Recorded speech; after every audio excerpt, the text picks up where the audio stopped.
लाभ पदरात पाडून घेण्यासाठी किंवा एखाद्या घोटाळ्यातनं स्वतःची सुटका करून घेण्यासाठी परिणय फुकेंनी देवेंद्रजींची भाटगिरी करणं मी अगदीच समजू शकते.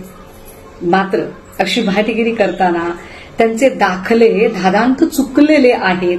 मी जरी पुरोगामी चळवळीतली असले तरी जेवढा काही माझा पौराणिक ग्रंथांचा अभ्यास झालेला आहे त्यानुसार प्रभू श्रीरामाने एका वचनाखातर वनवास भोगला. देवेंद्रजींनी मात्र जनतेला दिलेलं एकही वचन आजपर्यंत पाळलेलं नाही.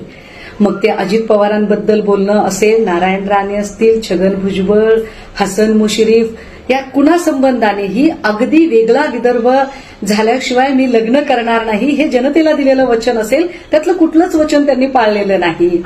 श्रीकृष्णाकडे अमाप बुद्धिचातुर्य होतं. मात्र ते बुद्धिचातुर्य जेव्हा द्रौपदीचं वस्त्रहरण होत होतं त्यावेळेला ते दुःशासनासाठी वापरलं नाही, कौरवांसाठी वापरलं नाही, तर हे बुद्धिचातुर्य नीतिमत्ता कायम राखण्यासाठी वापरलं गेलं. देवेंद्रजींचं बुद्धिचातुर्य मात्र इतरांचे पक्ष फोडण्यासाठी किंवा 40-40 लोकांनी एकत्रित गद्दारी करून कसा दुसऱ्याचा पक्ष आपला आहे हे सांगावं याच्यासाठी वापरलं गेलं. महादेवाकडे तिसरा डोळा होता.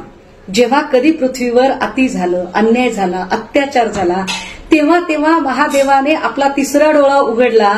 इथे मात्र 7 वर्षाचं लेकरू आणि 70 वर्षाची म्हातारी कुणीच सुरक्षित नाहीये. एवढा अनाचार अत्याचार होत असतानाही देवेंद्रजी मात्र डोळे झाकून गपगार बसलेले आहेत.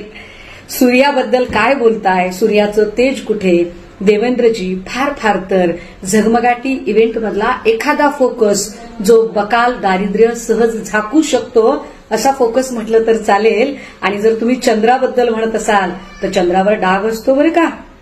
मग तुम्ही या डागांच्या सकटची ती शीतलता मान्य करत असाल तर मला त्याच्यावर काही फार बोलायचं नाही. पण परिणय फुकेजी हे एवढे सगळी स्तुतीसुमनं उधळण्यापेक्षा आपल्या अमृत भावाच्या विधवा पत्नीचा हिस्सा एकदा द्या ना. माणूस म्हणून तुमची उंची अजून वाढेल.